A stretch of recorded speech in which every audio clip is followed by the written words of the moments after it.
Here's another one of my favorites. We move into the heavies. The heavies are always, in my opinion, the funnest of any army. This is one heavy choice, one heavy slot choice. These are 3 sniper squadrons.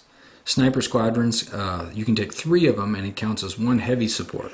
You have your drone controller here, little towel there behind his drone mask, and what he does is he controls 3 sniper squads, or 3 sniper drones rather. And here's the sniper drones. They're all equipped with a rail rifle, which is a strength 6 AP3 pinning rifle, range 36. So you can really reach out and touch somebody with that strength 6 AP3. It's, in my opinion, is designed for Marines. Once again, this is the stealth camo scheme I have in my army. Anybody painted in these colors have the stealth special ability.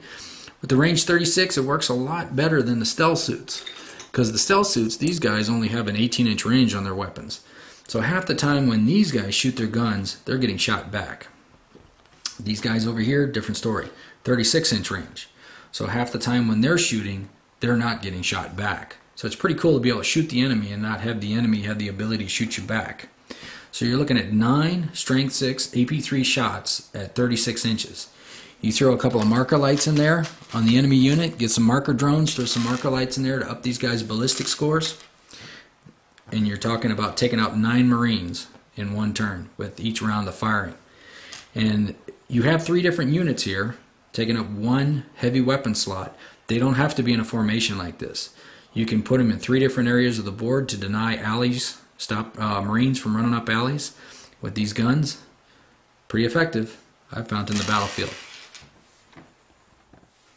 And finally, last but definitely not least, the big kahuna of any army on the battlefield. The gun everybody talks about, everybody both admires and envies at one time, the railgun. Here's their hammerheads with their legendary railgun. Strength 10, AP1, range 72. These guys, you park them a foot off the corner of the board in any corner and they can reach the entire board with that big strength 10 AP1 shot. You're talking about monoliths blowing up in flames, land raiders turning into hulking hulks of holes in the ground. Nothing is safe from the railgun. Throw a couple of marker lights on these guys and kiss your armor goodbye. I've also loaded these guys all out with smart missile pods, so if they want to hide behind area terrain, if you notice I've mounted the guns up high, following the new rules, line of sight from the gun barrel to the target. Guns are mounted up high so they can get good shots in on the enemy. The tanks themselves are on their landing gear, and what that allows them to do is possibly gain some cover terrain. Settling down on the ground like that, they got some cover terrain from low profile cover, and perhaps medium profile cover. They can even get blocking terrain. They're all loaded out with smart missiles. The smart missiles do not need line of sight, so they can snuggle down behind that terrain and still get shots out over the terrain. All of these are handmade. Let me pull this off here. These are handmade smart missile systems, as you can see. You can't buy smart missile systems on the internet. So what I did was I converted 2 missile packs off the crisis suits into a smart missile system, and I put it on a gun drone over here, and I magnetized it so it can pop on the bottom like that. If I can get it to stick, there we go. See, pops on the bottom like that.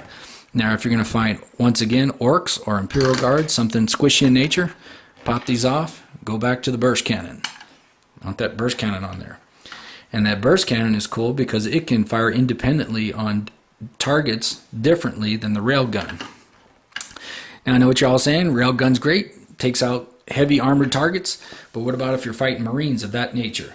Well, the hammerhead's got that covered too. Because you just pop off your railgun here, magnetized railgun, pop on your ion cannon, now you're anti-marine. Strength 7, AP3, 3 shots per turn. I think it has a 48-inch range, so you're popping Marines all day long. You're going to be Marine specific. Take off all your railguns, magnetized ion cannons. Now it's time to go Marine hunting. What more could a commander want for his army? Also, you equip these babies with multi-trackers, and they fire as if they're fast-moving vehicles. So you're talking about moving 12 inches and still being able to fire the kahuna of all guns. Or moving 6 inches and firing all weapons. You also fit them with disruption pods, as I was talking about earlier in the piranhas, and you have cover wherever you go.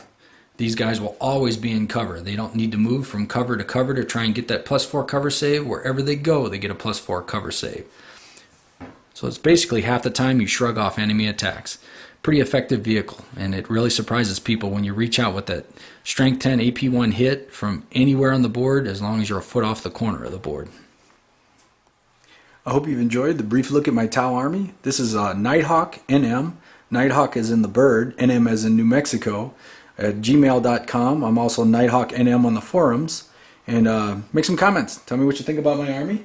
So from Nighthawk NM and Tim the Thrill Seeking Tau, happy wargaming, guys.